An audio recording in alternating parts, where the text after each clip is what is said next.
Olá a todos. Que prazer estarmos juntos de novo. Medium Talks toda segunda, quarta e sexta, às 16 horas, falando de tudo aquilo que pode engrandecer o mundo da espiritualidade.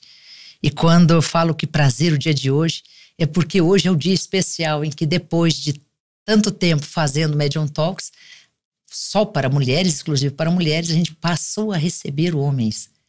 E causa um prazer muito grande, porque os dois, tanto mulheres quanto homens, constroem a história da vida. A criação, dizem os mestres, que ela só existe justamente pela união dos dois. Até quando o ser é andrógeno, ele só é andrógeno porque ele tem os dois dentro dele.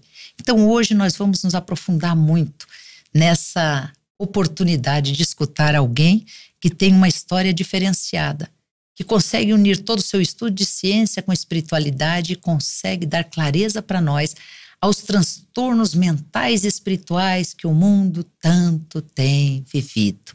Eu que atendo há tanto tempo, falo para vocês sobre os atendimentos espirituais. Uma das perguntas que eu mais recebi nos últimos 10 anos, eu acho que numa década essa situação piorou muito, mas a pergunta é: tem esperança na vida? Há solução para o meu problema? E por quê eu me sinto tão vazio? E aí eles, fora essas 3 questões, eles dão sequência fazendo uma muito importante. Qual é meu propósito? E a gente vai falar sobre tudo isso, de transtornos a propósito, de ciência à espiritualidade, de homem a mulher. Bem-vindo, Rafael Papa.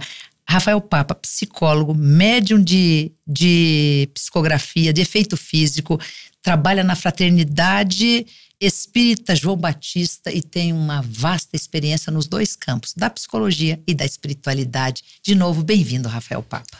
Minha querida, é um prazer estar aqui com você, uma alegria muito grande, uma honra e um pouco nervoso, mas muito feliz de estar aqui com você nessa tarde, né? Podemos assim dizer, e cheio de expectativas para a gente compartilhar conhecimento e coisa boa sobre esses transtornos mentais, né? Essa série de questões que você acabou de abrir, né? Com muita excelência, por sinal. Obrigado. É uma honra mesmo tê-lo aqui. Falei que é especial, a gente demora para trazer os homens, mas quando traz pessoas de uma envergadura maravilhosa. Gente, hoje, 6 de março de 2024, às 19h30, começa a primeira turma do curso de frequenciamento Harmonia Cósmica. Mas para quem não está hoje, que ainda não consegue se inscrever, no dia 6 de abril eu estarei continuando com a segunda turma com os mesmos assuntos. Linha do tempo, como ler essas leituras energéticas, como você trabalha diferenciando paranormalidade e mediunidade. Mediunidade gratuita, centro espírita, conversa com espíritos. Paranormalidade, magnetismo, leitura de campo.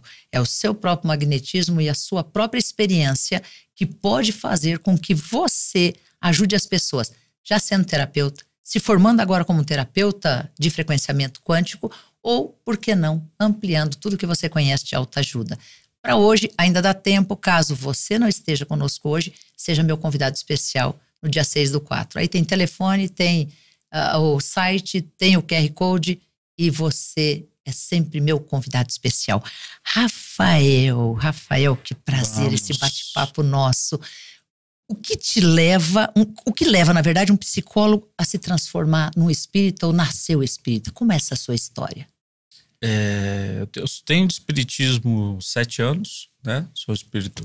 Tenho 38, mas comecei lá para 31, 32, quando eu tive transtorno de pânico, né? Que me fez fazer psicologia. Então, eu cresci no espiritismo tendo uma dificuldade emocional e também fazendo psicologia. O que me levou a fazer essa interseção, entender por quê, os motivos pelos quais eu tinha aquela dificuldade, né? O que me faltava de autoconhecimento, o que me faltava de tratamento psiquiátrico também necessário, né, na Terra. Então, isso tudo me moveu muito, né? Para sentir a dor e ver que outras pessoas também.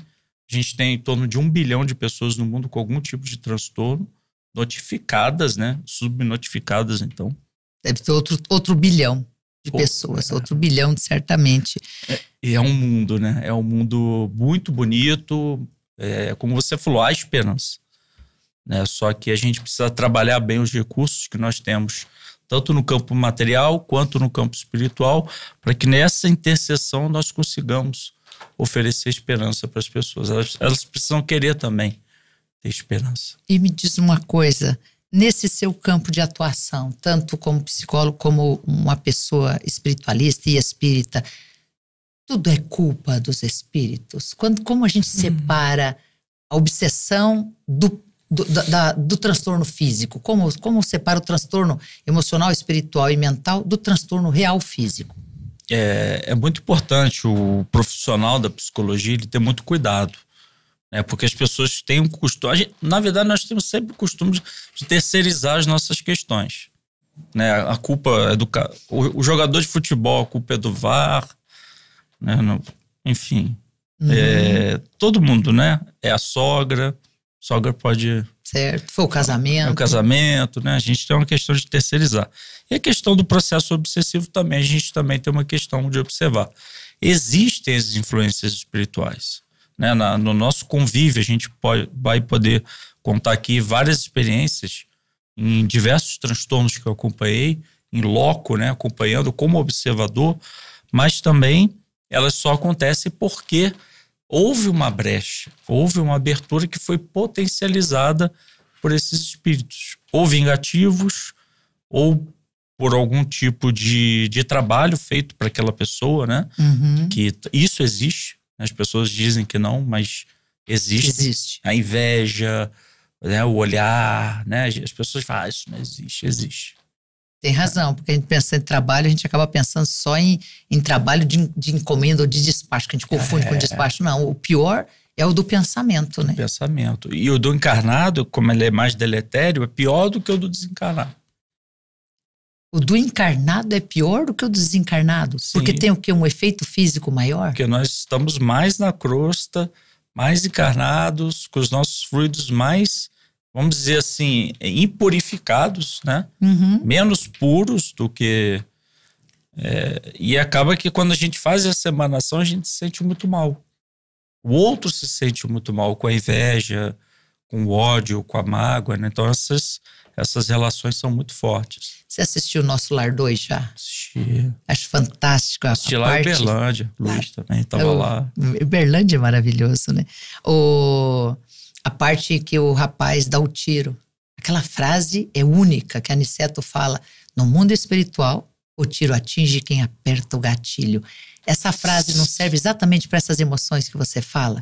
Sim. Quando eu imito inveja, eu primeiro atinjo ao meu ser, não é assim? Não tiro ao contrário. Tiro Sim. pela culatra. As pessoas acham que estão prejudicando as outras, mas elas estão prejudicando a si mesmas. Kardec ele veio dizer pra gente que o espírito pensa, o perispírito transmite, o corpo executa. Se eu estou emanando, a primeira pessoa antes de alcançar você é o meu perispírito. Certo.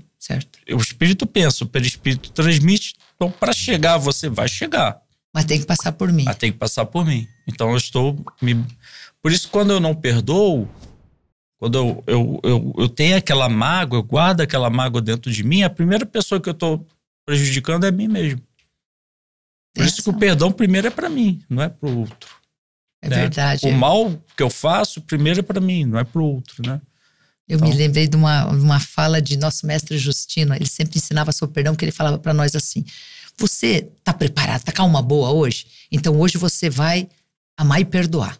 Agora você está mais amargo, então perdoa e ama, porque não é possível amar se não tiver com a alma boa, né? Então ele fala assim, então perdoa. Perdoa você primeiro e depois ama o mundo. Então ele falava muito sobre isso. O perdão é para mim e o amor é para o mundo. Porque ele falava, você pode perdoar um fato a uma pessoa e ela não se perdoar. Você está isento. Mas enquanto ela não se perdoar, o teu perdão é só metade, é só o seu. Vai ajudar aquela pessoa, mas não vai liberá-la. Exatamente. É sobre isso que você está falando, sobre esse auto-perdão. E a gente está precisando se perdoar, porque as pessoas se sentem culpadas por tudo. Né? Assim, o filho faz alguma coisa, eu me sinto culpado. Né? Então a gente já carrega culpas do pretérito que somatizam hoje no nosso perispírito, trazendo problemas psíquicos. Né? E mais as culpas que a gente adquire pelas punições, né? Pela maneira como a gente é criado também, né? Eu tive, por exemplo, a dificuldade de ser Papai Noel esse Natal, né? Por quê? Fui convidado. Talvez pela minha expansão. Eu acho que é maldade sua. Não foi. Ou o espírito natalino. Eu ia falar, fica porque o espírito é natalino. Do pessoal de casa. Talvez seja um pouco de cada coisa. Uma soma dos dois. Mas aí a pessoa chegou para mim, o pai, que eu não conhecia aquele pai, chegou, porque era uma casa, né, grande, né? O pai falou, só vai dar o presente se você fizer o dever de casa de 2024 todinho. Quer dizer, eu falei, não, eu como psicólogo, espírita, não posso não dar um presente para uma criança. Porque é isso, a gente está violando o amor. A gente está condicionando o afeto. Você puxar a orelha de uma criança, você puxar a orelha de um adulto, tudo bem, mas você condicionar o afeto é você tirar um pouco, né? Deixar um buraco, fazer com que uma criança ferida cresça, né? Se desenvolva e se torne um adulto imaturo. Se torna um adulto imaturo. A gente tem tanto poder no sentimento, no pensamento e na palavra. Nossa. Muito mais do que o dinheiro pode comprar. É isso, Rafael? Muito mais. Se a gente soubesse o quanto o sentimento ele é muito mais tóxico e muito mais saudável, tanto para um lado quanto para o outro. Como você falou, uma faca, né? São dois lados da mesma moeda. Né? São. Se a gente soubesse o quanto é tóxico, o quanto traz transtornos mentais, afeta a saúde mental e quanto nos torna mais saudáveis, a gente repensaria a nossa maneira de existir, de ser, de agir perante o mundo. Né? O ser humano, às vezes até inconscientemente ou lá no subconsciente, ele carrega muita culpa da vida dele. Carrega, né? Isso é um peso, isso é uma cruz. Isso é uma cruz. Eu carreguei muito tempo sem saber, né? Eu tive, minha última encarnação foi na Segunda Guerra, né? E eu não sabia porque eu me sentia tão triste. Você se sentia triste? Muito triste. E o que você... eu precisava de álcool, precisava de substâncias para me fazer feliz, né? Então, até meus 27, 28 anos, eu claro, estudava, fazia as minhas coisas, nunca me considerei uma má pessoa, mas eu tinha muitas dificuldades comigo mesmo. O problema eram as fugas daí. As fugas. Então, a gente começa a buscar ter escapismos psicológicos, porque a gente não sabe administrar a culpa que vem de algo que a gente nem sabe. E aí, como você identificou que era a vida passada e que era a Segunda Guerra Mundial? Porque aí eu conheci um espírito, né? Um espírito amigo, né? Que me fez essa revelação, que é o Dr. Ludwig, né? Um médico espiritual. E aos poucos ele foi me contando, né? Assim, e fez sentido para você? Muito. Porque aí você aprende que a gente está aqui, é como se fosse essa mesa. Se a gente bagunça essa mesa, né? Não é o rapaz ali da câmera que vai arrumar. Sou eu que vou arrumar. Certo. Então, se eu mexi com o psiquismo de muita gente, se eu maltratei muita gente, se eu tirei muita coisa do lugar, eu venho com o objetivo de reparar aquilo. Pelo amor. Eu poderia ter vindo atrofiado por conta das lesões no meu perispírito. Mas eu vim com saúde, com a minha inteligência liberada, apesar de ter TDAH. Nós já vamos falar sobre todos esses transtornos espirituais. Mas você vem com essa questão. Quando eu comecei a reparar, eu fiquei mais feliz. Você mais machucou pessoas ou te machucaram nessa vida? O que te prejudicou agora nessa vida foi na vida anterior? Eu mais machuquei nessa vida, mais machuquei até os 28. Agora que eu tô trabalhando por Cristo, tô sendo mais machucado. Não, na vida anterior? Machuquei com certeza. Você machucou. Porque a maioria pensa em vida passada e pensa no que ele sofreu porque alguém fez, né?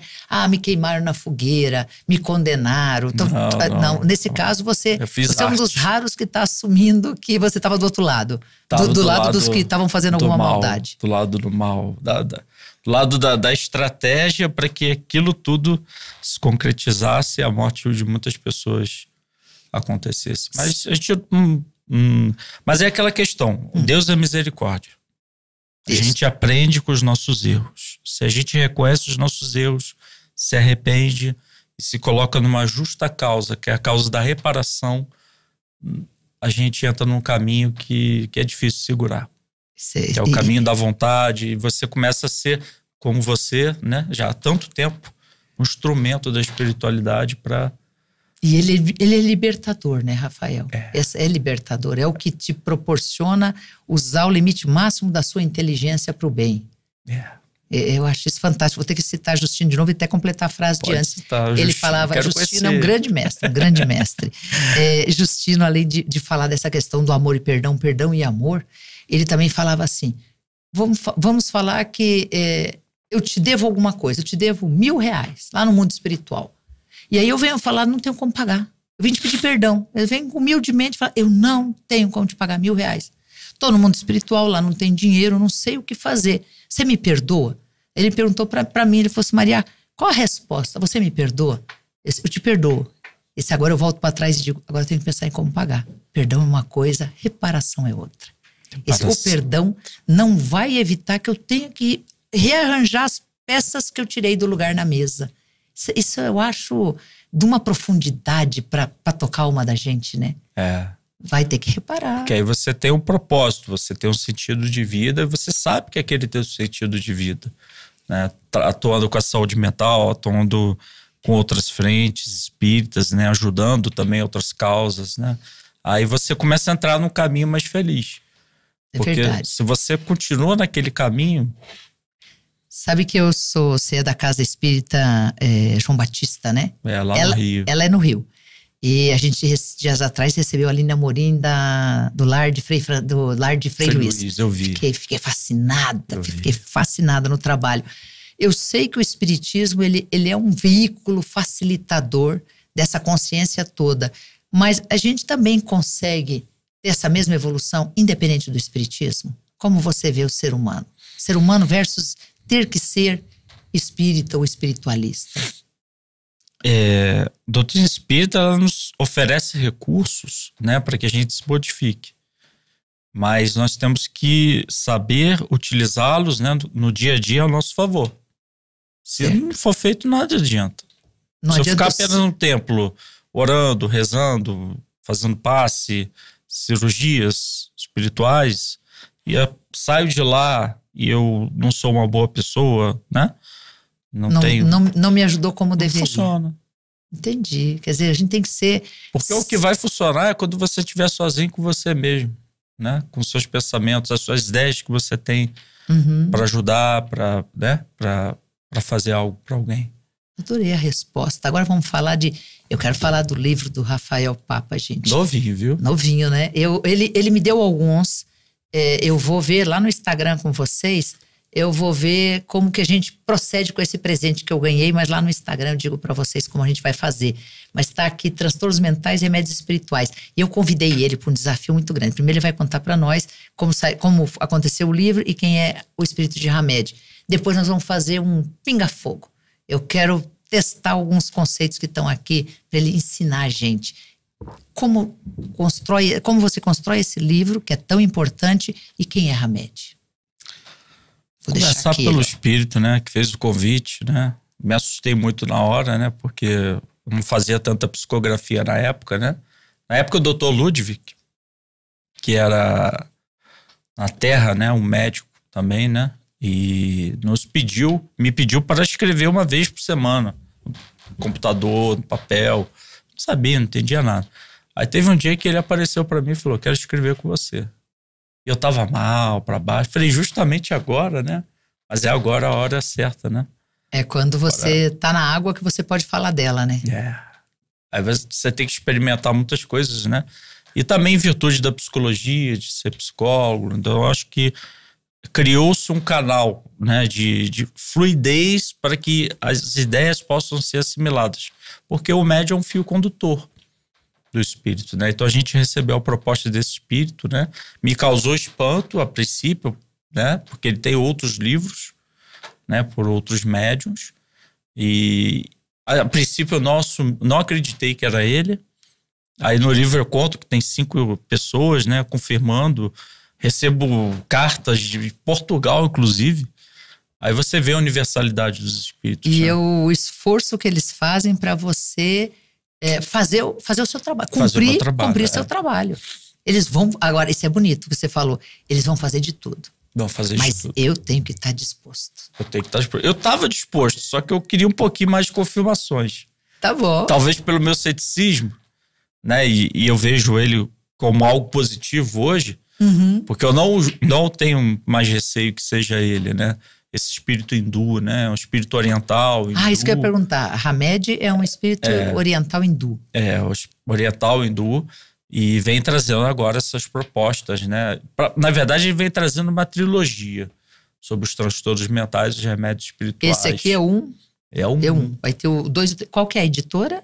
Interlitera. Nosso irmão tá ali. O Luiz veio aqui, tá aqui nos nossos bastidores. Que assunto maravilhoso. Conhecer a Interlitera, né? Tem muitos outros livros, né? Tem Haroldo, Dutra Dias, Rossandro. Nossa, nomes pessoal chato, maravilhoso, ruim, né? Nomes maravilhosos, todo mundo gosta deles. Sabe o que é bonito nessa turma que eu vejo hoje, que fala mesmo do espiritismo raiz ou do espiritismo da caridade, é que tudo converge para o mesmo ponto. Pode escutar 10 diferentes, eles não vão mudar, porque como a fonte é esse mundo espiritual, eles não vão mudar o caminho. Eles podem até usar outro caminho, mas o final, a proposta é igualzinha, a resposta é a mesma, a inspiração que eles nos trazem é a mesma, Sim. né? Isso é muito bonito. Então, agora esse assunto é profundo, esse assunto demais. aqui. Nossa, eu tremia nas pernas, falei, será que isso é verdade, gente? TDAH, será que isso é verdade mesmo? Aí você vai buscando nas obras, nas referências, e o livro conta com revisores muito, né? Profissionais além e de profundos. Profissionais estudiosos do espiritismo que ajudaram a referendar, né, as causas espirituais de determinados transtornos. Porque a gente fica com medo de escrever e de ser algo da gente. Né? Ainda mais um psicólogo que em conceito e estudo está aprofundado em cada assunto desse, né? Exatamente. E aí você vem, o Hamed usou muito do seu conhecimento de psicologia? No início, 50% do livro, no início, foi muito dos conceitos da psicologia. Eu acho isso fantástico. Eu tenho alguns livros e um deles é o Médiuns, e teve uma pessoa que não é espírita, ela pegou o livro e falou assim, mas ele tá cheio de citação. Sim, porque metade do trabalho é meu. Eu sei o quê? Tá bom, posso sentar e só psicografar, Eu falei, mas ele psicografava e dizia, esse aqui, ó, pesquisa e põe, até para respeitar o autor do assunto, né? Exatamente. Esse livro tem exatamente isso. Exatamente isso. Tem também a bibliografia aqui no final, as referências. Tem as referências, né? Tem Joana de Ângeles, por exemplo, diversos pontos que ela toca, né? Sobre determinado assunto, pra gente não dizer que é a opinião de só espírito, né? E em alguns lugares ele dá a possibilidade. Os revisores pediram ao autor espiritual, Hamed, para que colocasse, né, a referência do... Eu ia falar isso, referendar o assunto, né? No que nós já temos de pesquisa e comprovação científica. Vivo, que está materializado. Fantástico. Isso é bonito. Mas é claro também, isso deve ser de inspiração de Hamed, porque ele está falando assim, apesar de que tudo aquilo que está na ciência começou conosco primeiro. Ele falou? Ele falou. Esse não se esquece. Falou. Escutei ele falar. Ele falou assim, não esquece. Ele tá contigo. Ele não poderia deixar você vir sozinho. Obrigado. Eu acho isso tão bonito do mundo espiritual, gente. O mundo espiritual não é um mundo para ver. É um mundo para crer. Quanto mais você acredita, aí sim mais você pode ver. Né? Eu acho lindo. Agora, gente, eu vou fazer já o pinga-fogo com o Rafael. Já vou pôr ele numa saia justa maravilhosa. Vocês vão ver o quanto ele vai ensinar a gente. Mas quando faz a passagem, né, do Tomé tão famoso, Crer para Ver, e que Jesus aparece em espírito para ele, aliás, não tenho dúvida, porque a Bíblia fala, eu sou doutor em teologia cristã, e a Bíblia fala claramente que Jesus disse, não me toque porque eu não estou pronto ainda, não sou matéria. Então deixou claro que ele estava ali em espírito. E que Tomé quer ver, fala, eu só posso acreditar se eu puder tocar suas feridas, né? E aí ele mostra as mãos, ele diz, toque. Então Tomé tocou, ele falou assim, o que farei a partir de agora com o mundo todo que não pode tocar? Como você pode, em pleno 2024, ao século 21, falar para 8 bilhões de pessoas que eu existo, que nós existimos como espírito, só que eles não podem nos tocar porque são realidades dimensionais diferentes. Outros mundos paralelos. Mundos paralelos. Mas o mundo precisa descobrir isso. Precisa compreender, porque vai facilitar o entendimento. E quando eu falei para ti que Hamed falou, eu escutei mesmo a voz dele com clareza, aliás, de uma clareza científica maravilhosa. Ele falou isso. É científico, né? Eu escutei pelo palavreado. Assertivo. E ele diz algo muito bonito. Vocês não podem levar o meu livro sem que eu tivesse a honra de estar ao lado do escritor que eu confiei. Então, essa é a fala dele para você. Jesus amado. Que presente que eu ganhei hoje com o Rafael Papa, com o Luiz, que está aqui da editora, com nossa equipe técnica aqui na Geek Studio em São Paulo. O que eu vou pedir para o Rafael é que ele nos fale, na linha dele de ciência e de psicologia e na linha espírita, o que é borderline? Borderline são pessoas que, Suzy, costumam ter ataques, né? Por serem muito impulsivos, eles costumam ter ataques de fúria, né? Ataques, né? Pessoas que não conseguem controlar. Entre o estímulo e a resposta, rapidamente, por impulsividade, são pessoas muito inflamadas e não conseguem, quando rejeitadas, quando incompreendidas ou injustiçadas, têm um ataque e muitas vezes agem ou de uma violência verbal ou uma violência até física, né? A gente diferencia, né? Ou uma violência sentimental contra si mesmo, porque muitos deles se automutilam, né? Eles se cortam, se machucam mesmo. Se machucam. E pode chegar ao suicídio, um borderline. Pode chegar ao suicídio. Principalmente na terceira, na quarta recaída, né? De um processo mais grave, né? Chegar até um processo de psicose, né? Que a pessoa perde a noção da realidade, vive num mundo paralelo de fato e tirar a própria vida. Lembrando-se que você já falou no início que tem partes que são transtornos realmente físicos e até hereditários ou biológicos, fisiológicos, biológicos. Isso. Mas tem a parte que também é transtorno espiritual. Para a espiritualidade, o que é o borderline? Como você explica ela? São espíritos muito culpados pelo passado e são muito envergonhados de quem são. Então, essa vergonha gera o quê? Uma rejeição de si mesmo. Então, se odeiam. A maior parte das pessoas no mundo se odeia. Essa é a grande verdade. Por isso que a gente vê no Instagram todo mundo postando fotos com filtro, né? A gente não se gosta de verdade. A gente está aprendendo a se gostar, né? A falta de auto-amor, de auto-carinho, de autocuidado, né? Então eles são muito... O borderline, ele é autodestrutivo. Então essa insegurança, essa autodestruição provoca o que na intimidade do ser? Um ódio a si mesmo. Uma revolta violenta. Então, se ódio a si mesmo, da mesma maneira como eu me trato, eu vou fazer o que com o próximo? Vou usar da mesma régua. Da mesma régua. Então, esse ódio amplificado, muitas vezes por processos obsessivos, potencializados, podem se tornar grandes tragédias. Tanto para a pessoa quanto para outra pessoa. Né? Já vi casos de pessoas que tentaram pular, cometem suicídios, pulam da janela. Né? Então, eles estão plenamente conscientes, tanto na linha espiritual quanto para a psicologia. Naquele momento, entre o estímulo e a ação, muitos deles ficam até inconscientes. Ainda mais se forem médios. Eles aproveitam da ostensividade, né? Muitos não sabem que são médios e aproveitam daquela ostensividade para que o ato seja mais potencializado ainda. É mais um aviso no final de todas as perguntas que eu vou fazer. Eu quero perguntar qual é a indicação de tratamento nos dois lados. E bipolaridade? Na ciência e na espiritualidade, o que é? Para a ciência, o bipolar, ele é aquela pessoa que ele tem dois polos, né? Em determinado momento, nós temos o que chamamos de uma virada maníaca. Né? Ele está aqui, num polo, e a virada maníaca faz ele ter muita energia.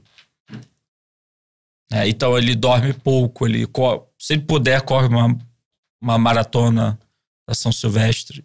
Come muito, ele entra numa mania. Gasta, se endivida financeiramente. Gasta dinheiro? Gasta dinheiro, ele briga com todo mundo, ele começa a ter uma dificuldade muito grande, né, de se expressar e causa conflitos, né, que estavam dentro dele.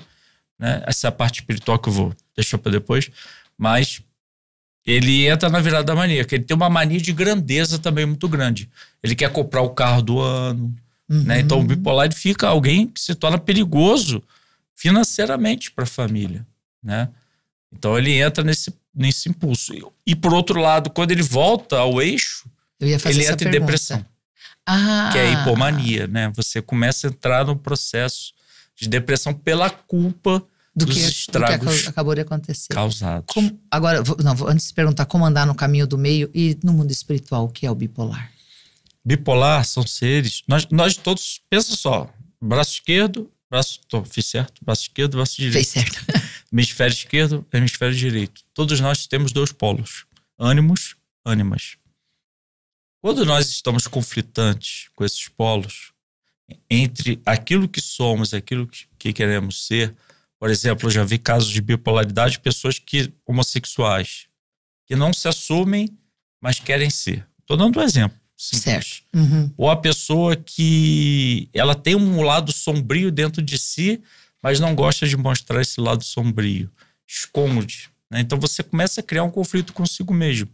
Já com uma mente desequilibrada do pretérito, você tende a fazer com que esses conflitos eles virem uma catarse. Você vai potencializar você tudo se isso. reprimiu tanto que você sai, sabe? Você se joga. Então, é como se tivesse um tapete cheio de poeira e que ele precisa chacoalhar esse tapete. Chacoalhar esse tapete, senão psiquicamente ele não estoura, mas ele precisa sair daquela casinha, vamos dizer assim. Você tem razão, senão ele não vai sobreviver psicologicamente no próprio mundo dele, não consegue. Ele sofre muito por isso. Então, na terapia, né, isso estabilizadores de humor, procurando psiquiatra, com terapia, dormindo bem, se alimentando bem, há muitos casos de sucesso para o borderline, para o bipolar, né, conseguir se estabilizar. É possível.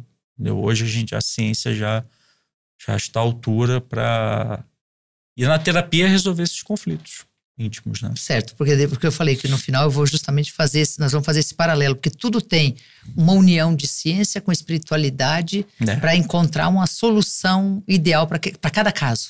E na virada maníaca você pode ter ali o obsessor. Isso. Só para dar um peteleco. Na verdade, ele não causa tudo aquilo. Só é a gota que faltava para explodir essa caixa d'água. Exato. Que bem colocado, gostei disso, que bem colocado. Só um petelequinho. Ele está só esperando você entrar em conflito. Às vezes ele faz uma armadilha para aquele conflito ser amplificado, para que ele dê o peteleco e você abre uma janela perigosa para si mesmo. Potencial, uma janela bombástica. Transtorno do espectro autista. São espíritos que, infelizmente, a gente tem que dizer assim, pela medicina da Terra, né? São espíritos que têm dificuldade de socialização, têm crises de choro, começam a berrar, não se sentem bem com outras pessoas, não se sentem bem no aprendizado, têm dificuldades cognitivas, né? Esse aprendizado, déficit de cognição, né? Andam muito na ponta dos pés, né? Você pode perceber que muitos autistas andam na ponta dos pés. Eu fui em alguns CAPs já para ver. É impressionante como eles andam na ponta dos pés. Tem problemas até que precisam de fisioterapia, né? Então eles têm uma dificuldade muito grande mesmo de se manifestar no mundo. Eles vivem num mundo só, mundo deles. O mundo próprio deles. Não querem compartilhar o mundo deles com o mundo em geral. E no mundo espiritual, o espectro autista... Não queriam reencarnar, de jeito nenhum. Você jura? Nossa, chegou até a me dar, um aperto no coração, porque você fica pensando, por que essa pessoa sofre desse jeito? Por que está aumentando o número de autistas? Porque a gente está se aproximando de uma era de regeneração e a responsabilidade do último vagão, como alguns amigos assim, né, dizem, talvez você possa dizer melhor do que eu. O último vagão está chegando. Então, aquela responsabilidade de reencarnar e assumir os seus papéis, o seu protagonismo diante da vida, faz com que eles recuem e neguem esse processo. Então, perispiritualmente, eles estão lesionando todo o sistema, o perispírito, né, na sua parte do sistema nervoso central, né, e acaba que é uma consequência das próprias ações mentais emanadas pelo espírito, né? Porque o espírito é que pensa, né? Uhum. Manifesta aquelas emoções, aqueles sentimentos, ele lesiona o próprio perispírito. Então, quando ele acopla, se manifesta no processo autista.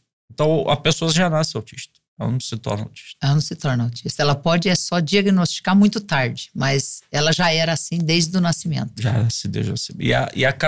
Há um centro espírita no Rio que trabalha na evangelização desses espíritos no mundo espiritual.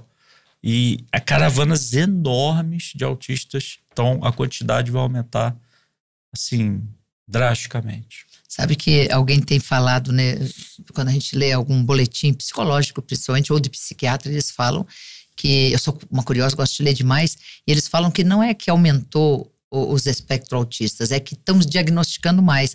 Mas eu acredito que, apesar disso, mesmo que está diagnosticando mais, agora de novo o ovo e a galinha. Na verdade, nós estamos diagnosticando mais porque tem mais casos. Exatamente. Porque pessoas com esse sintoma estão eclodindo cada vez mais. Por que é o transtorno? É um conjunto de sintomas. Uhum. Né? Então, um conjunto de sintomas aparecendo cada vez mais, você diagnostica, né? Faz a compreensão daqueles sintomas. Isso. Né? E porque para a gente medicar, para a gente remediar, para a gente trabalhar com a medicina da Terra, a gente precisa conhecer o problema. Por isso que eles são compreendidos, né? Então, esse conjunto de sintomas, né, geram um transtorno. Por isso que eles estão aparecendo, porque eles estão vindo em maior quantidade. Maior quantidade. E síndrome do pânico? Síndrome do pânico eu já tive, né, como a gente conversou. Síndrome do pânico acontece, a nossa mente, né, Suzy? Quer dizer, vamos falar da parte... Gente, é pinga-fogo. A científica e a espiritual. Né? Mas é tentador ir para a espiritual porque ela justifica mais do que as causas naturais do corpo. Porque quem tem não entende. E quem não tem, não entende mais ainda. Não entende. Você tem que passar por... Eu passei só uma vez uma síndrome do pânico, mas eu achei que ia morrer. Na situação que eu estava, eu não via solução. Então... Você começa a falar, tô morrendo. Você precisa segurar as coisas, você acha que está deixando de existir. Isso mesmo. Uma desrealização. Isso. Na psicologia, o que é a síndrome do pânico? É você... De fato, você começar a ter um batimento cardíaco acelerado, a sudorese, uma crise de ansiedade, só que mais maximizada, vamos assim dizer. Uhum. Né? Onde a pessoa começa a ter tremores, né? ter medo de morrer. Mas ele chama de uma crise de ansiedade generalizada, maximizada, né? Para você chegar ao ponto de ter um transtorno de pânico. Né? Você entender e compreender que é um transtorno de pânico. E no mundo espiritual? No mundo espiritual, a primeira coisa que eu pergunto, quando você tem uma crise de ansiedade, você teve medo de morrer? A pessoa, não. Eu falo, é uma crise de ansiedade. Tá. É de algo que está acontecendo momentaneamente no mundo físico dele. Não tem nada demais. A gente pensou demais no futuro, foi para lá, morou lá e não voltou. A gente teve uma crise de ansiedade. A gente pensou no futuro, foi lá, morou lá. Morreu de medo de errar no presente. E não voltou. Foi pro futuro, não voltou. Então a gente tem uma crise de ansiedade porque o corpo responde com cortisol, com adrenalina, né, diversas mecânicas. Por isso que dá taquicardia, sudorese, tudo isso. É por causa da produção desses hormônios. Por causa da produção desses hormônios. E agora, no mundo espiritual, por que eu tenho uma crise de pânico? No mundo espiritual, nós temos determinadas gravetas, né? Porque o Hamed ele vem explicar pra gente isso, né? Assim como os outros autores espirituais, né? A gente coloca até as referências no livro. Nós somos um armário formado por diversas gavetas. E ali, de repente, tem uma gaveta traumática de uma morte complicada, uma vida pretérita. Se alguma coisa similar disparar esse gatilho, essa gaveta abre.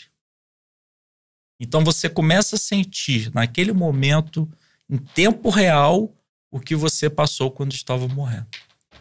Uau, Rafael, olha só que sincronicidade espiritual. Real. Em tempo real. Essa madrugada, uma mãe pediu socorro, pondo isso, né? Meu filho, com 10 anos, está tendo uma crise de horror, de terror, não tem explicação, ele só tem 10 anos. E aí eu escrevi para a pessoa no privado e falei assim, deixa eu tentar achar uma resposta, me dá até o final do dia. Você acabou de dar a resposta do que essa criança está vivendo. E olha só, o mais bonito é que eu pus assim, eu não sei porquê, mas eu vou descrever isso. Ou um cheiro, ou uma comida, ou uma palavra, ou um sentimento, startou algo que estava guardado dentro dele que agora eclodiu de uma vez só. E aquela gavetinha eclodiu. Foi isso, então ele está numa crise de pânico por um motivo espiritual. Motivo de um trauma de vida pretérita. Foi enterrado vivo, foi morto de uma forma drástica, ou passou muito tempo no umbral e ele sofreu muito, né? Aqueles sofrimentos estão aqui, não estão esquecidos. E o nosso inconsciente está perturbado. E algo traz à tona para o consciente. Algo trouxe à tona para o consciente. Sem ter explicação. Sem ter explicação. Então você acha que está morrendo, mas de fato você está morrendo. Não está morrendo, mas você está revisitando alguma morte do pretérito. Que olha, tá aí a resposta. E a Associação Médica Espírita de Minas Gerais, eles cuidaram durante 1 ano, né, de pacientes com síndrome do pânico, e dentro desse processo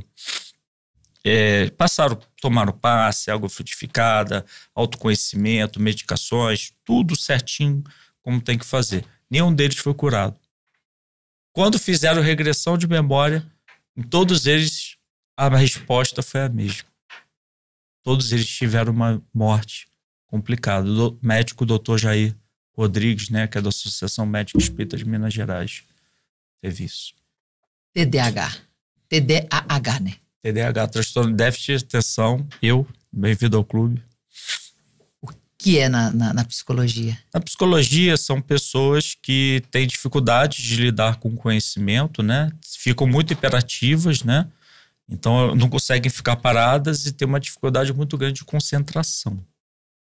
Então elas ficam muito hiperativas, muito agitadas, né? E geralmente se manifesta na infância. Tem muita gente que confunde TDAH com ansiedade. Eu vejo pessoas com 30 anos, eu tô com TDAH. TDAH? Como é que eram as suas notas na infância? Ótimas. Então você não teve TDAH. Né? Para ter TDAH tem que ser vem de berço. Você nasce com TDAH. Você não tem TDAH. Você não adquire TDAH. Nossa, que resposta fantástica. E no mundo espiritual, o que é ela? O que explicaria ela? São espíritos que utilizaram sua inteligência para caminhos equivocados. Tá? Não é uma equação exata, tá? Isso, é importante fazer esse disclaimer, né? Não é todo mundo para todas as regras, é que esse é o caminho. É o caminho. A única equação exata na vida, na minha percepção, é o útero de uma mulher. Que não tem endereço errado.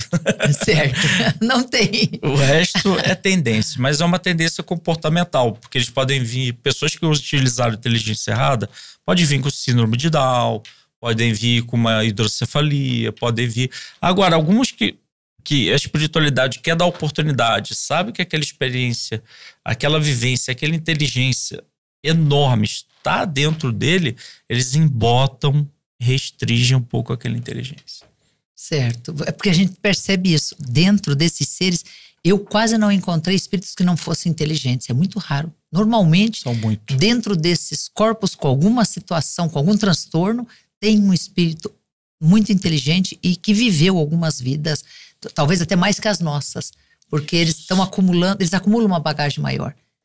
Exatamente. Faz sentido. Faz sentido. Só que o que acontece se você tem um software muito rápido e um hardware que não acompanha? Certo, não vai processar como deveria, não consegue. Então ele não consegue acessar a sua inteligência. Então ele fica o quê? Hiperativo. Então acontece o quê? Apatia. Se eu sei... É como assim, você vai casar. Vestido de noivo tá lá no armário. Você precisa do vestido de noivo. Você vai tentar acessar o vestido, você não consegue. E você não consegue casar por causa disso. Então, né, existem medicações hoje, né, que já o sistema nervoso central já noradrenalina, com a dopamina. Inclusive já existe remédios que não trazem a questão do psicoestimulante, né? Já foi aprovado no Brasil, né? Isso. É uma medicação que hoje eu tomo essa medicação sem o psicoestimulante. Então são pessoas que de fato sofreram. E qual a cura? O caminho do bem. Quando nós utilizamos a nossa inteligência por caminho do bem, e quando nós descobrimos o nosso propósito de vida, o TDAH ele desabrocha. É como se fosse um desabrochar. Ele fala, caraca, é isso. É isso que eu vou fazer, para isso que eu vou viver. Então ele tem o hiperfoco, né? O hiperfoco é aquela coisa que ele fica ali. Só naquele ponto. Mas ele precisa encontrar o propósito de vida, como você falou no início do programa. Muitas pessoas hoje sofrem de vazio existencial porque não sabem quem são, não sabem para onde querem ir. Estão completamente desconectadas, né, de si mesmas e nesse caminhar não sabem o que fazer. Para onde você vai? Não sei. O que eu faço? Não sei. Qual é o seu nome? Não sei. Eu quero perguntar quais soluções você indica. E gente, eu tinha muito mais pergunta aqui, ansiedade, depressão e tantos outros transtornos. Agora aí tenho que dizer que eu vou deixar para vocês lerem o livro, porque é fantástico. Em uma hora a gente não vai conseguir abordar todo ele. Ele é de uma profundidade maravilhosa.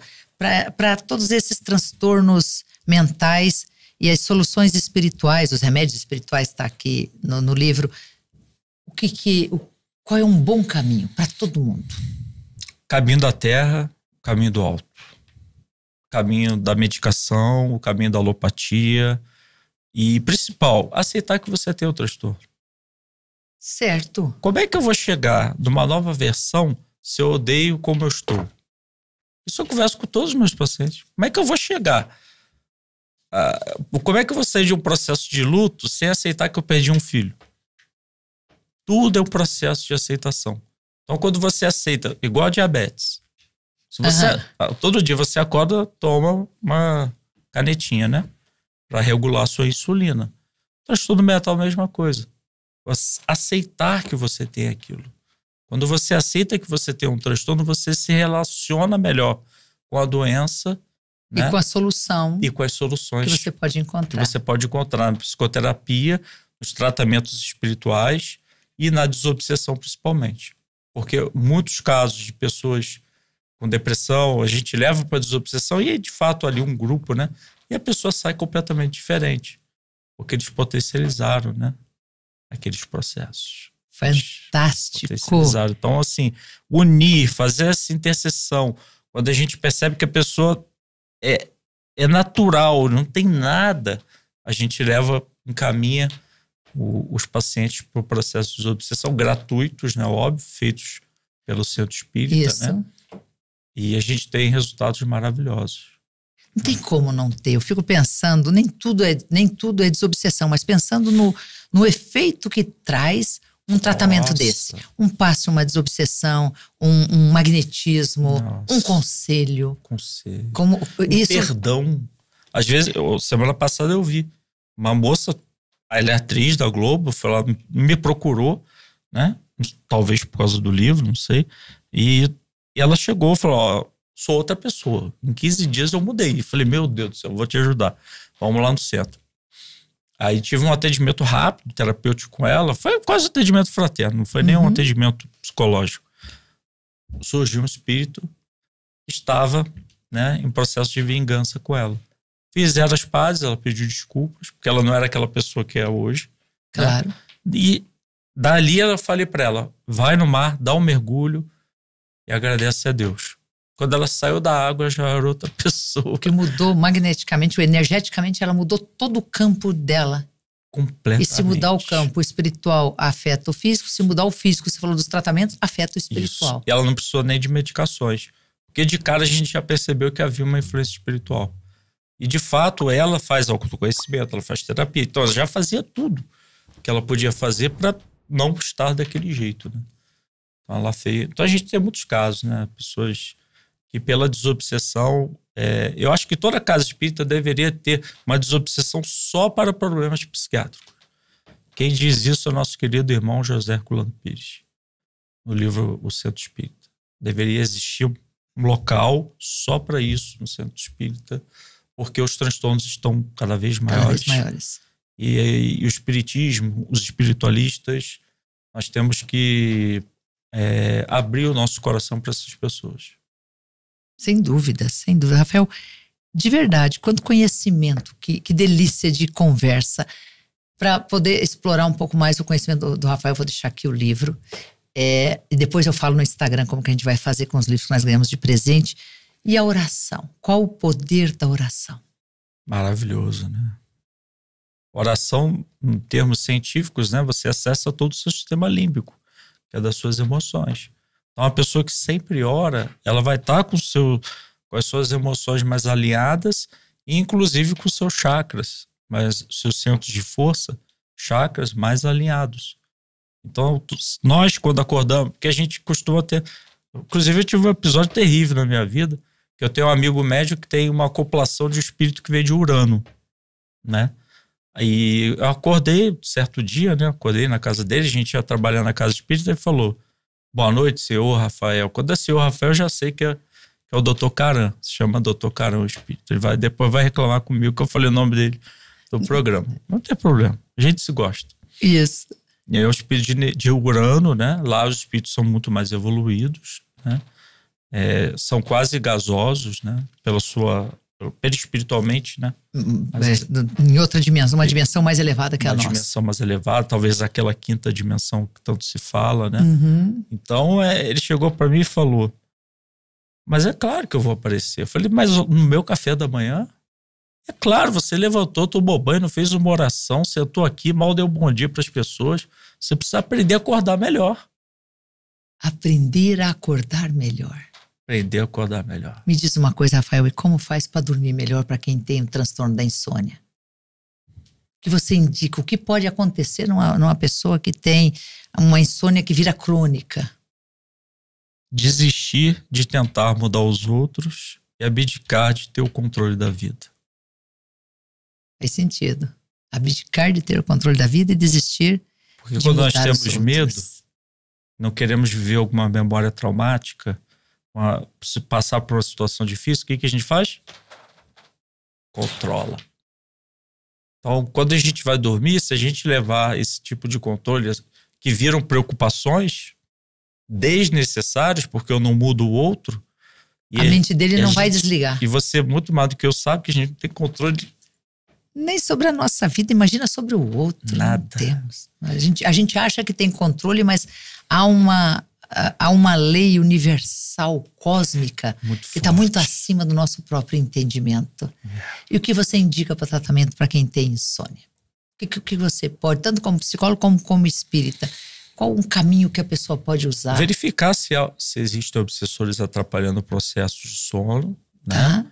E junto desse processo terapêutico, aprender a tirar a mão do volante, né? Porque ou metade das pessoas do mundo estão no passado, ou metade das pessoas do mundo estão no presente. Outro dia, até o próprio Rossando, né? Parceiro, amigo nosso, escritor aí da Intelitera, né? Também, Letra Mais, né? Então, falou, a gente não tem competição mais. Porque metade das pessoas estão no presente. Metade das pessoas estão no passado. Quem está no presente? Quem está vivendo o agora? Quem tá existindo? Ou quem está apenas sobrevivendo? Certo. Então, quando a gente desliga o marido, a mulher que desiste de mudar o marido, né? A gente apenas estimula pessoas, né? A gente apenas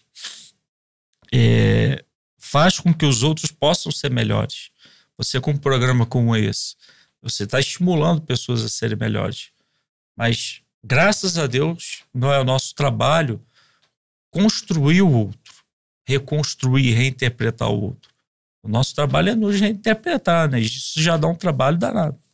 Já é profundo o suficiente. Agora, mudar o outro é uma missão muito difícil. Por isso que eu falo, você quer boa ou má notícia? Eu falo, é a mesma. Você não muda o outro. Então, larga a mão do volante. É a mesma. Então, deixa a vida fluir como um rio. Aí a ansiedade abaixa, a insônia dá lugar a um relacionamento melhor com o travesseiro. A gente precisa melhorar essa relação. Vou ter que fazer uns cortes bonitos aí das suas frases, elas são magníficas. Rafael Papa, a gente está chegando na finalização, mas eu queria ver se você tem um recado final para o nosso pessoal aqui na sua câmera. Aquela câmera ali? Isso.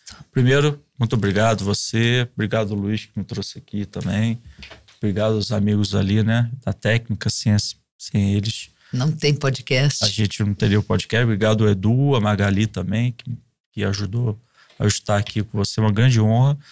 E dizer para as pessoas, se cuidem, né? Porque o maior patrimônio da humanidade agora é a saúde mental. Se a gente puder orientar as nossas ações menos para fora e olhar mais para dentro, né, porque vai vir um grande colapso emocional. Já estava, né, delineado. Kardec diz isso, Jesus diz isso, todo mundo está dizendo isso. Um grande colapso emocional está surgindo e a tendência é piorar. Então, que nós possamos nos prevenir agora de um grande desastre emocional necessário para que nós possamos fazer as nossas reconstruções. Então, a gente pede para as pessoas se cuidarem. Não tenham vergonha de tomar remédio. Outro dia apareceu um paciente lá, mas você tá bem, não sei o quê, eu aqui tenho que tomar remédio, eu peguei os meus remédios, né? Botei na mesa, falei, eu também tomo remédio.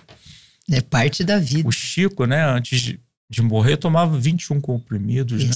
Quem somos nós para não tomar medicação, para não seguir as orientações da vigilância sanitária, as ordens médicas, psiquiátricas, psicológicas, né?